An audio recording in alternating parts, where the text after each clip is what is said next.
welcome to a special edition episode of the Metal Movers podcast brought to you by Argus Media, a leading independent provider of energy and commodity pricing and news. Our new series, The Breakout, will focus on the North American steel market and bring listeners insights from our team of leading experts, as well as an in-depth interview with a notable industry participant. We are going to kick off today's episode with our senior steel editor, Ry Drusen, for a brief update on the latest developments in the U.S. market, followed by an interview with our special guest, Barry Zeckelman. But first, let's get down to business. Steelmakers seem to be struggling to get hot rolled coil prices past $900 a ton, even losing ground this week. So, Ry, what are people saying when you're out there talking to them in the market about what's going on? Yeah, hey Mike, good to talk to you, and very good question. So right now, what we are seeing out there is just a lack of momentum. Weeks ago, the steelmakers across the U.S. attempted price increases generally in the $50 short ton range, setting hot rolled minimums between $900 and $950 a short ton. And there was some momentum behind that at the time. A number of people in the market thought that it was potentially a little too early. They had expected price increases 2 to 4 weeks later than they happened, which would actually be around now. But the steelmakers, did what they did, pushed the prices out, and rather than having widespread success, what seems to have happened is that they had some success in selling additional tons, but not at higher prices. So what appears to be happening in this moment is that lower prices are out there for big tons, like 5,000, 10,000 or more tons, but they are nowhere near the stated minimum prices that the steel makers are wanting. That is keeping a lot of buyers away from the spot market. We also need to remember at the beginning of this year, a lot of service centers decided to reduce their contract commitments, and so they have lower thresholds to get to for their contract minimums as far as volumes go. So they're much more comfortable making sure that they meet these minimum requirements for their contracts rather than going to the spot market for potentially higher priced and already underwater hot rolled coil or other spot products. And to shift gears a bit, we're also in the heart of earnings season. So I'm curious, Ry, have there been any notable developments from steelmakers as they released their second quarter earnings? Yeah, I mean, I think, obviously all eyes were on Steel Dynamics, who are one of the largest steel makers in the United States. They have three large flat rolled steel mills, the newest one being in Sinton, Texas. Everyone will know that about 3.5 weeks ago, they announced to the industry that they had had an unplanned outage that started on the first of the month because of a issue with their caster shear. So a lot of people wanted to know what the status was with that. And what they said on the call, which was actually last week, was that the steel mill would be coming online in the coming days. What I've heard in the market is kind of mixed responses on that. Some people saying that the mill has restarted, but to what degree is a big question. Other people unsure about whether or not the mill has actually started. The company themselves have not responded to our request for comment.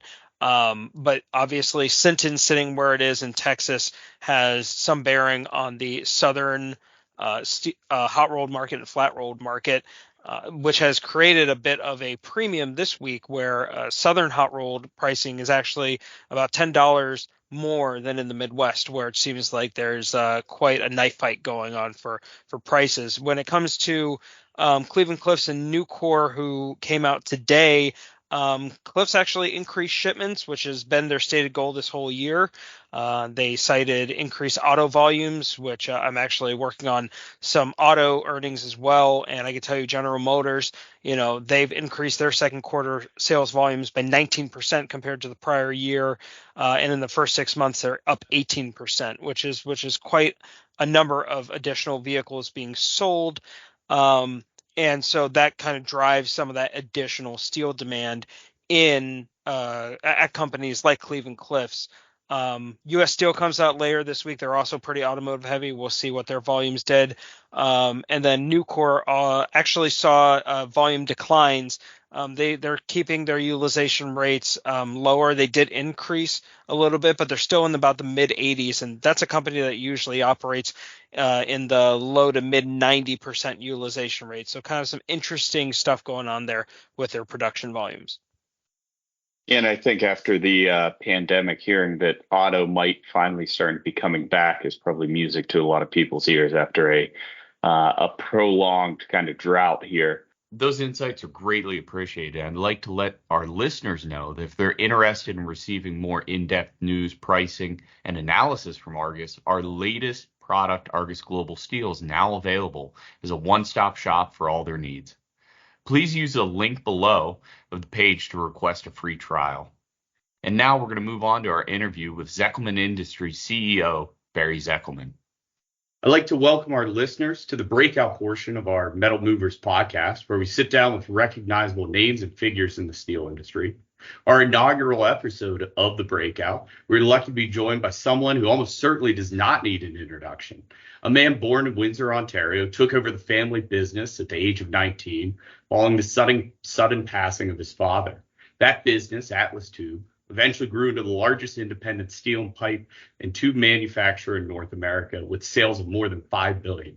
Ladies and gentlemen, we are joined by none other than Zeckelman Industries' own Barry Zeckelman. Welcome, Barry. Happy to have you here for the first ever breakout of the Metals Movers podcast. Yeah, thanks, Michael. Hello, and thanks for having me.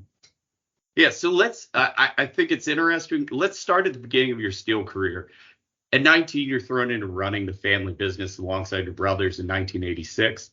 At that point in time, just kind of run through what was going on. What was going on with the business? What was going on in your head at 19 years old, kind of with a bunch of stuff going on, having to come in and start to transform this company into what it is today? Yeah, I mean, it was both feet thrown into the fire, but the business was really struggling. I mean, it was something my father wanted to get going, and had a tough time with it. His health never really permitted him to really be that actively involved. So, the business was losing money and really on the verge of actually declaring bankruptcy and closing down. So, I mean, if it had been 6 or 9 months later, I don't think the business would have been there. So, we got in and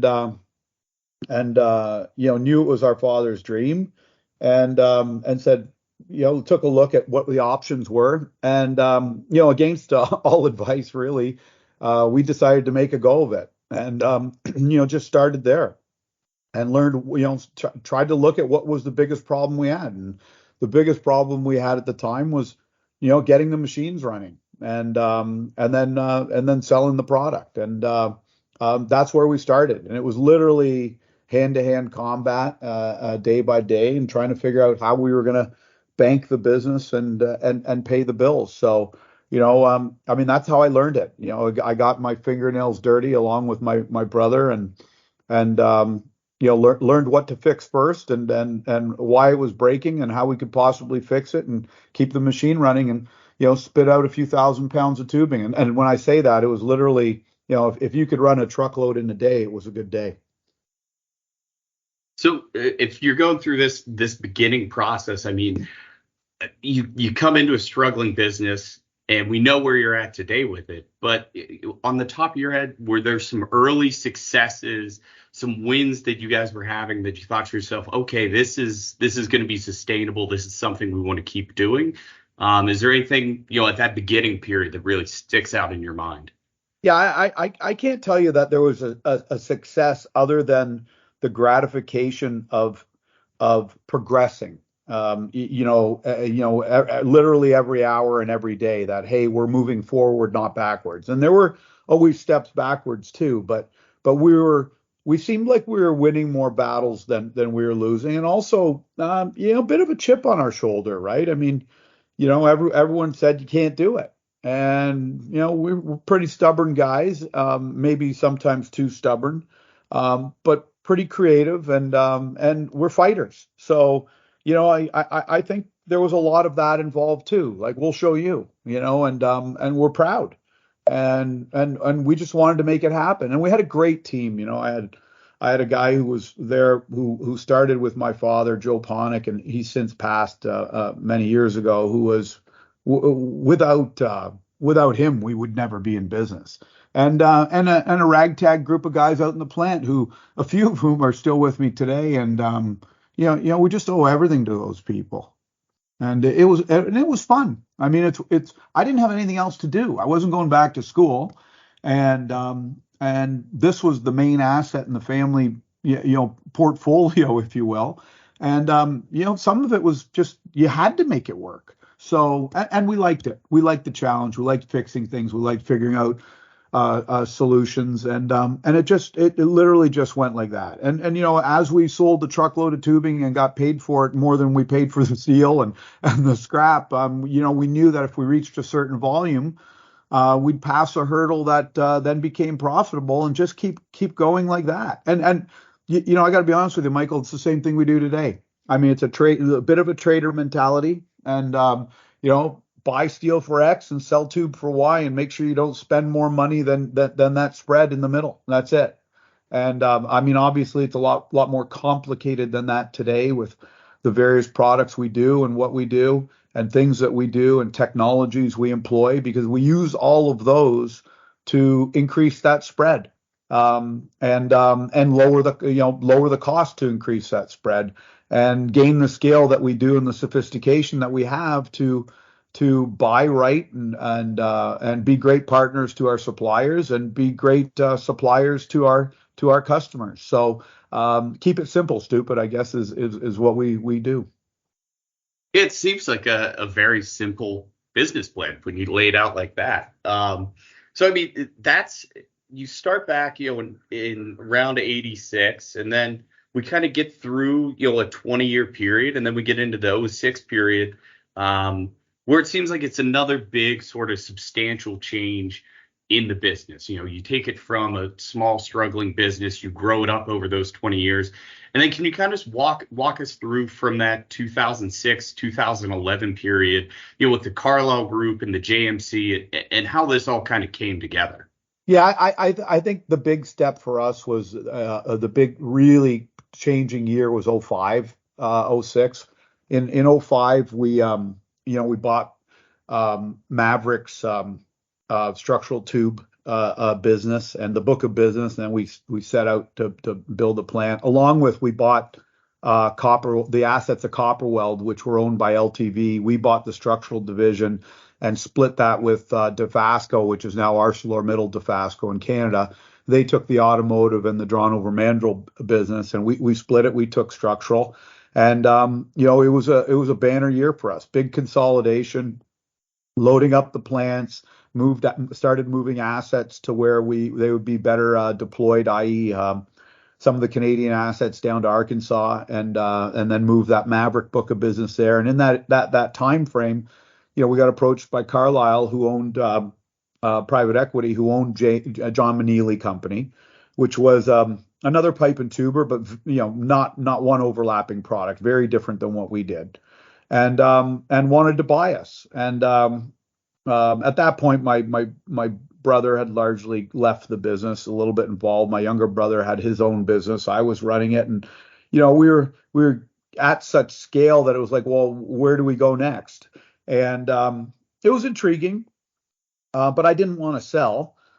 Because then I'd just be working for someone, which I didn't want to do. It just wasn't in my blood. And they came up with a proposal to merge the two businesses, cash us out a pretty good dividend, which we had never taken in the business for 20 years. We'd never taken a dividend out. So we could put a little cash in our jeans, so to speak, and it would secure my brother's future and certainly mine, and give me the next challenge. And I could learn a lot from him. So we did that deal. And I really, really learned a lot from them and the other businesses that we merged with. Lots of excitement there, great talent we gained, and probably that's the best thing ever. I mean, we've got terrific teammates, and learn that other side of the business. Put a lot of what we deployed in the Atlas side of the business over to there and learned from them as well. That and so now we're one family, and really started to get synergies out of it. And then we were, of course, the 07, 08 period hit, commodity run ups, huge profitability, lots of debt pay down. And Carlyle, as most private equity will do, said, look, this is a great time to exit. And, they had a deal put together, a lot of suitors, and the winning bidder was NLMK. And, a pretty bittersweet moment. I mean, sweet in the fact that it was a pretty big acquisition price at the time, and still a big number today. It was 3.6 billion.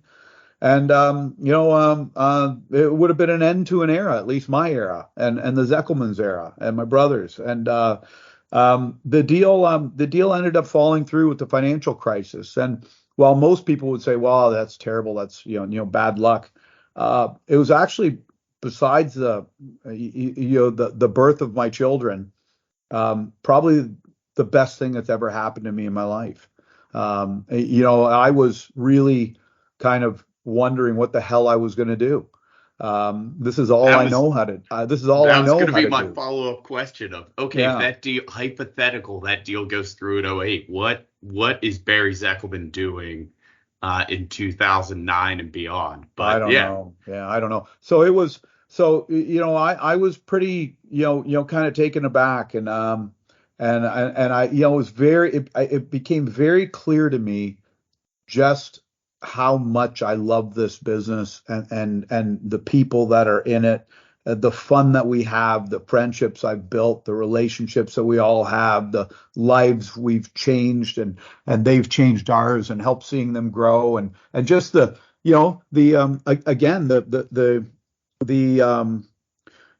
fun of achieving things when you fix equipment, you put in new equipment, new technologies, making them work, all of that, the tinkering, if you will. And I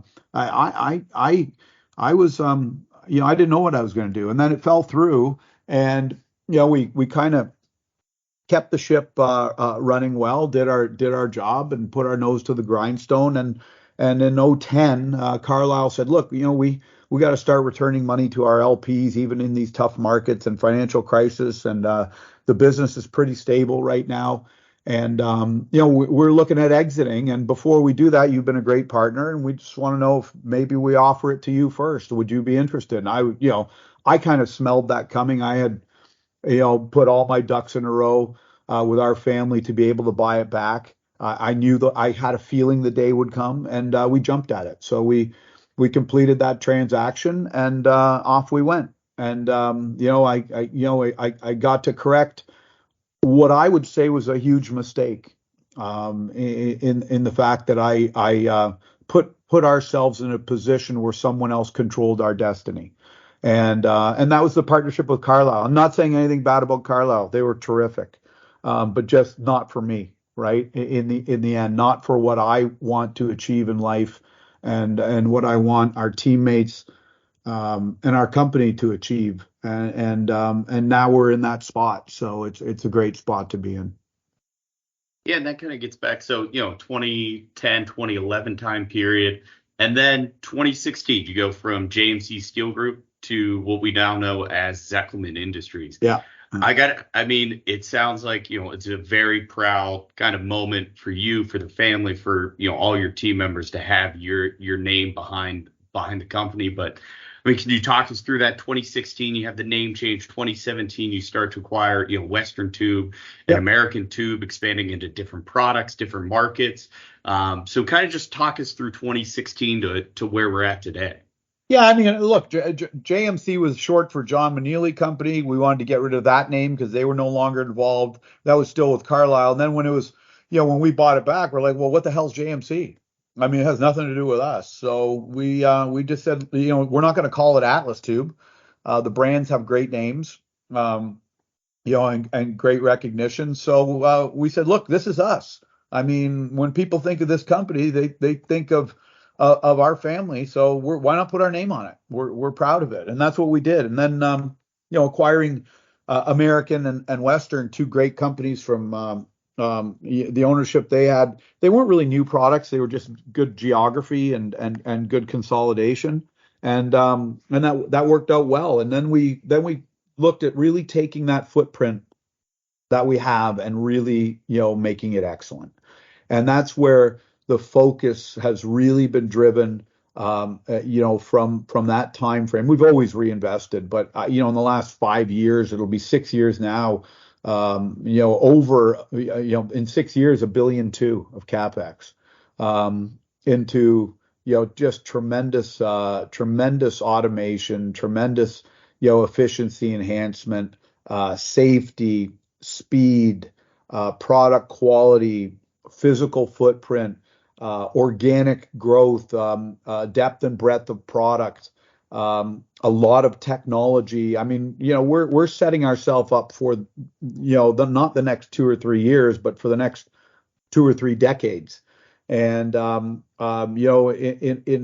the footprint we currently have today, in about the next 3 years, that cycle will be done, and we'll be in a spot that's just so far ahead of everybody else, and in the industry, it puts us in a very, very good position to focus on some other things and use that platform to further grow the business, either through acquisition, some organic, or maybe a lot of other products that we're looking at, like Z Modular.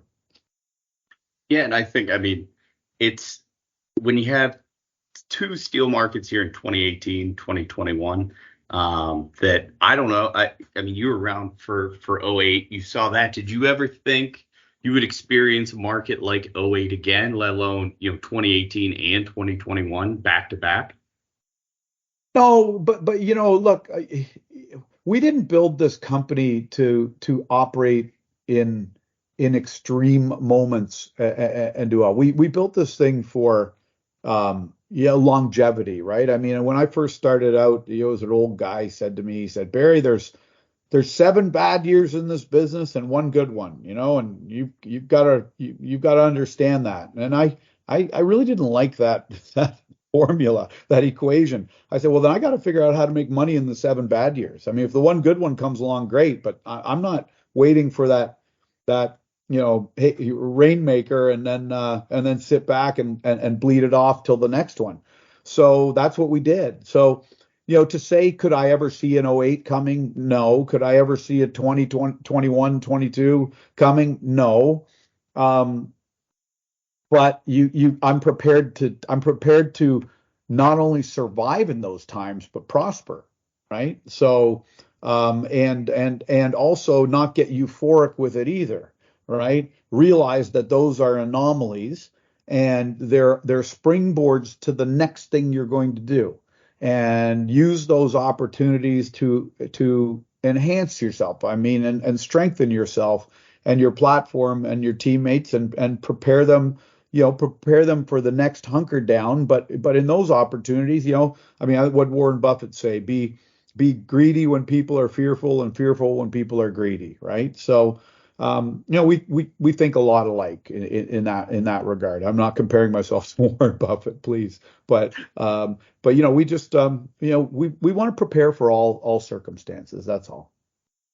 Fair enough. And that kind of to pivot away. So you come into the steel industry at 19, and we've heard it as a recurring thing, not just in North America, but all over, of trying to get younger people involved in this industry. It always seems to be a tough get. I mean, what at Zekelman are you guys doing to maybe try to incentivize to get some younger people into the plants or looking at management positions and that kind of stuff? Because, I mean, it's not really a secret. The steel industry tends to be a little bit of an older demographic. But it does seem important to bring newer blood into the industry. I think it's a fascinating one. I've been involved since right after I got out of college, more on the sidelines, covering the markets and really kind of learning about the industry. But just, can you talk us through, is there anything particular, Zekelman, that you guys are doing to really try to bring in a younger crowd, younger generation? Well, yeah, I mean, first off, you've got to you've got to show your energy, right? I mean, show that there is growth here, show that there is energy here, show that there is, acceleration, show that we do care about more than just bending metal. I mean, we care about the communities, we care about the environment, we care about what our product goes into and what our product creates. Be proud of what it does and how it helps society achieve its goals and its dreams, and then provide an environment that is, that surrounding that's exciting. I mean, we spend money on the physical locations in terms of where people will be and what they're able to do there. The offices are, beautiful. We've got a few more to go, and it provides a nice environment and it's energetic. We certainly are out there with social media and events and things that we do as a company, community-wise, to gain recognition and put ourselves in front of those young people. We're in schools, we're in sports, we're in a disaster relief to show that we care. We're donating to a lot of causes and things where youth are involved, so they see our name. We're certainly out there talking about it and talking about the company and how we change communities and what we do so that they may be intrigued by it. We have internships programs. I just spoke to our 25 interns about a week ago that just started, and talked to them about what we're trying to achieve and why we need them and want them and what they can do here, and talk about the industry. I mean, you become a lifer here, right? I mean, great friendships.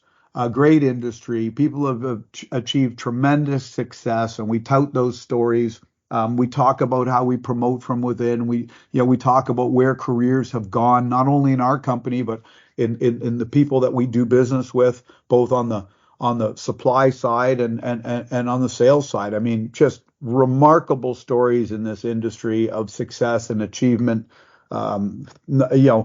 Families, right? When I do town halls and I'm standing in front of a group of, a couple hundred people, and I see 2 and 3 generations sitting there, right? When a union electrician at our council plant has their son or daughter sitting beside them because they started to work there. I mean, those are probably some of the proudest moments in my career, when someone like that, who's been with our company for 25, 35, 40 years, and trusts us and recommends that their children come work for us. I mean, what more of a endorsement do you need than that? And then we talk to them about telling their friends and showing their success and how they can have a great career. Look what their fathers and mothers did for them by working at this company and helping us achieve our dreams. And we just want to help them achieve theirs too. So we talk about it and be real about it. And we're out there pulling them in and showing them what we do and how cool it is. I mean, it is not a dirty old tube mill anymore. And you walk through a steel mill today, or walk through a service center today, with the robotics they have, the lasers they have, the plate cutting, I mean, all these things, the automated material handling, AGVs. I mean, it's incredible. It's just so cool. I mean, if that's what sparks you, I mean, this is a place to be. And there's a lot of capital that has to be deployed. There's a lot of implementation that has to happen, and we need and not only that, we're as an industry, we've got a long way to go on the IT side. And so that's just low hanging fruit and huge opportunities, particularly for young people coming in that that's what they're into. So it's just great. And we just gotta make sure that we tell everyone about it. Yeah, and I think, I mean, from my time in the industry of 11, 12 years, I think when I first got in, I was a little overwhelmed. It's this big global industry. There's so many players and all this, but the longer you're in it, the more relationships you build, the more you realize how tight knit it really is. Not just in the US, but all of North America, globally. And it is really, an exciting industry to be a part of. And I agree with you too. If you walk into a new steel mill or service center and you see all of the, just the equipment, everything, the scale of it, I think, in our roles as price reporters and covering the market, we can maybe tend to get a little jaded. We're talking to people about what's the price of steel today, who bought, sold. But then when you see it in person, you realize just the logistics and everything that go behind, moving all of this steel, whether it be domestically, internationally. It is just really an exciting industry to see and be a part of. Yeah, I mean, look, people need to understand something. Okay, steel is not a commodity. All right, they need to stop that. I don't ever want to hear people talk about steel as a commodity. It's not, and it's not traded on an index. And everyone will say, well, there is an index. No, there really isn't. Okay, that index is bullshit. All right, because if that index was the price, then every single person in every transaction would happen at that number, and it doesn't. It does with gold, it does with zinc, it does with oil. All right, it does with wheat. It doesn't happen with steel. Not hot rolled coil or not cold rolled coil. So that index is bullshit. So it is not a commodity. It is a highly valued, highly engineered product that has unique characteristics and differences from whatever mill it comes from and the regions it comes from. Right? So, depending on how much copper it has in it or how much silicon it has in it, because then you can't galvanize it if it's too high, to the width of the coils, to the PIWs of the coils, to the regionality of it. It's all very different, and each mill and the billions of dollars they invest in it separate themselves from that. And this is a product that a friend of mine, Jim Hoffman, who used to be the CEO of Reliance Steel, said it in the most eloquent way. Nobody wakes up wanting anything we sell. They don't want it. They need it. People buy a piece of tube or a piece of plate or a beam or a cold rolled sheet or an angle or a channel because they need it, not because they want it and they're just going to sit it under their bed or put it in their garage.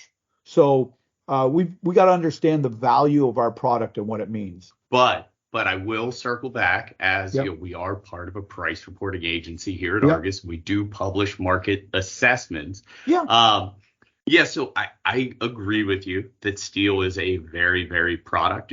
I think one of the quickest things I learned when I started covering market, trying to price it or figure out how to assess it.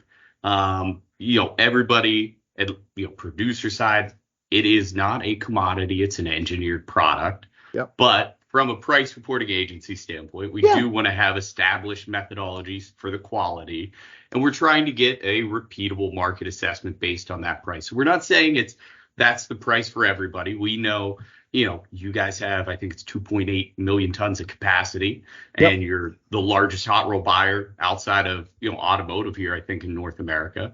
So you're definitely going to have a better price, I would assume, on the steel that you buy versus, a smaller mom and pop shop that maybe has a single location somewhere in Ohio or Michigan. So I do, I'm not going to say it's bullshit. We do, try to stay within our methodology and our practices to get a assessment. No, it's not bullshit, but it's not a commodity. When I say it's bullshit, you can't sit there and this is the price and then compare it globally to the price in China. Yeah, there's a different price in China. How'd they get there? Yeah, absolutely. And I think, even in the US, I've always kind of said when we're doing this and trying to cover the market and look at pricing, you have your different ways of doing it, whether it be that index where people are submitting data and you're looking at it, you're doing, whatever formula you need and outliers are removed. Or you do it, as we do it here at Argus, where it's more of a source data or survey-based market. And I've always said, every price that you get when you're talking to a buyer or a seller, there's always a story behind whatever that price is, whether it be, a relationship-based price, whether it be, the size or the gauge that they're giving to the mill that maybe they can run better than another one.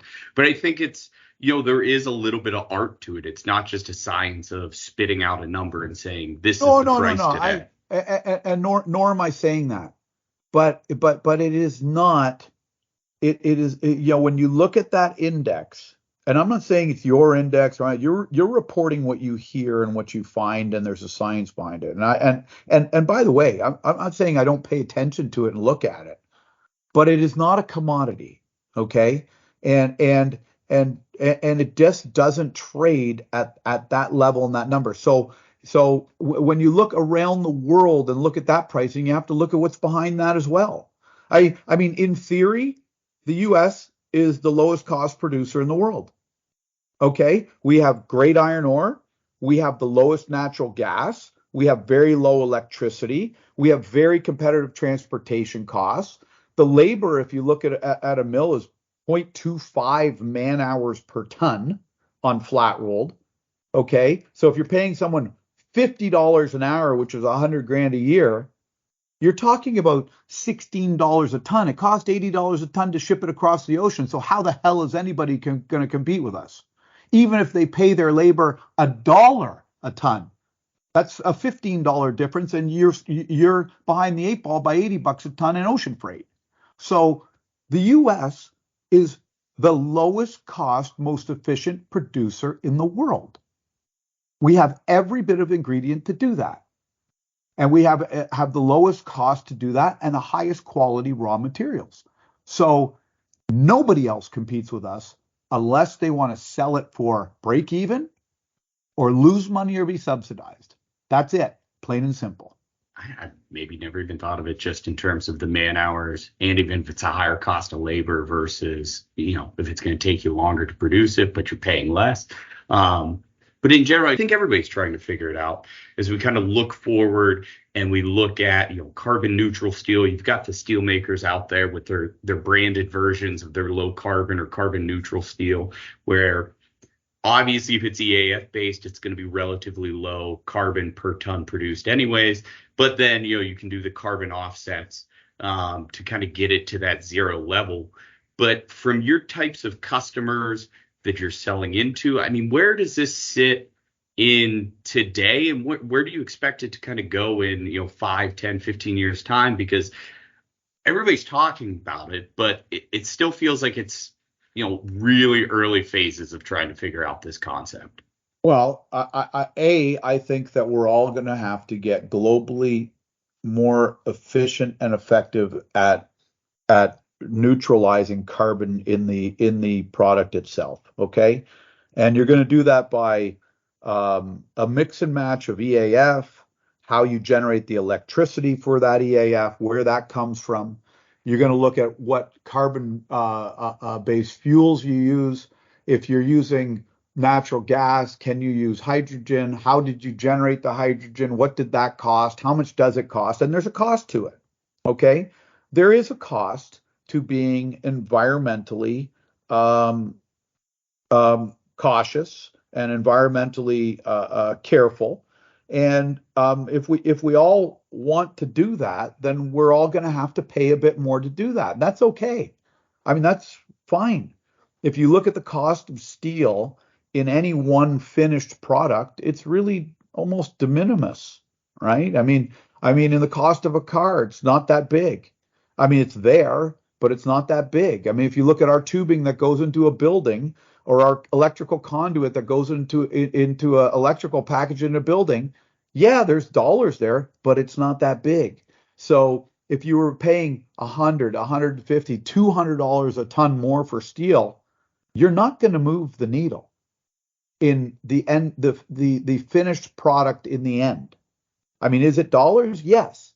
But if you want to achieve a cleaner, greener end game, then you got to pay it. Now, having said that, if we're going to do that here, we have to hold the rest accountable. They have to do it as well.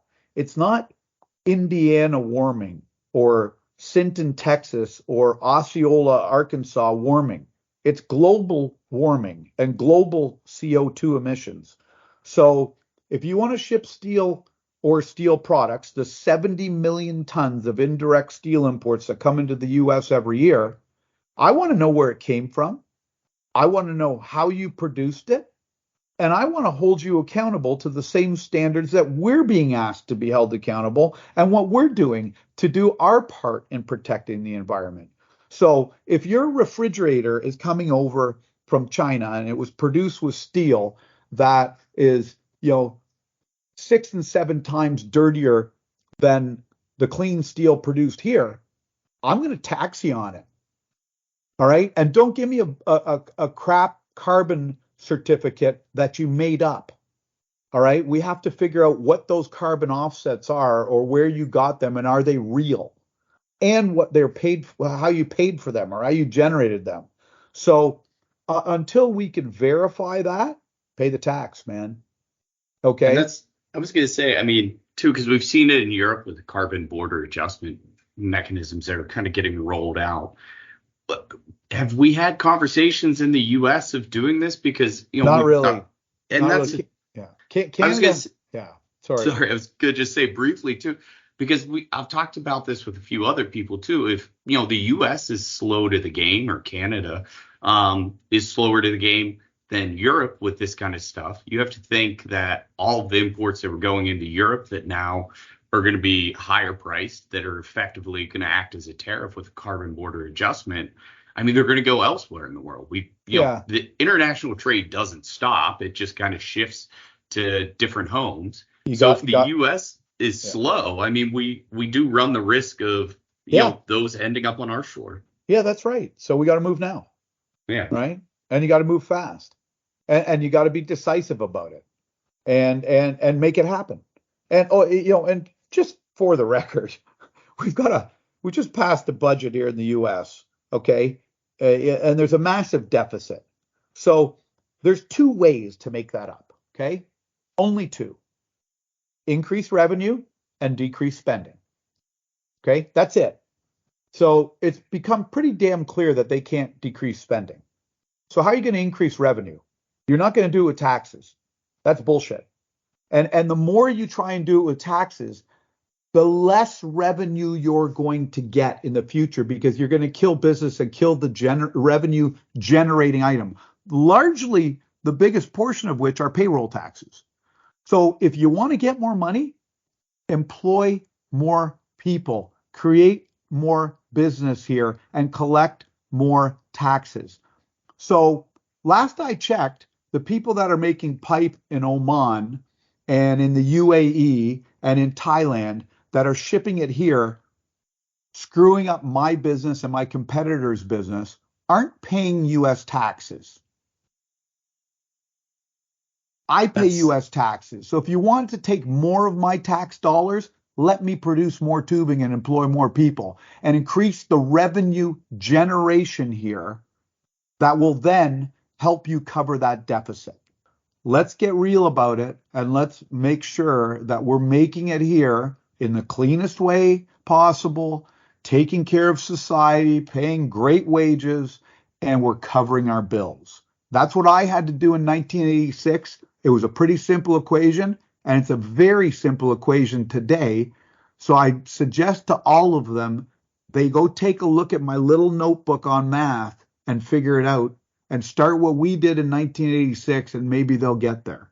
But it's not that hard. Just wake up. You've laid out a simple business plan and some simple solutions here.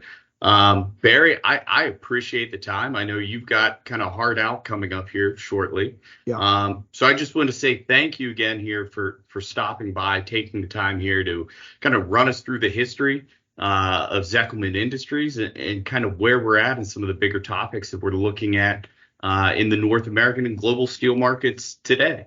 Yeah, my pleasure. I think you can tell I like talking about it. So like I said, it is a great industry. It's an exciting industry to be a part of. And I think you mentioned it. If you're in it, you're kind of in it for life at this point. I think I am. I'm not going anywhere. So it's all good. Fair enough. Well, thank you again, Barry. I really appreciate the time. And this will conclude then the breakout for the Metal Movers podcast. Yeah, thanks, Michael. And thanks for all you do for the steel community and the education that's out there, the information you provide everyone. It's a great outfit. So we appreciate it. Thank you. Appreciate the kind words. Thanks, Barry. Yeah, take care.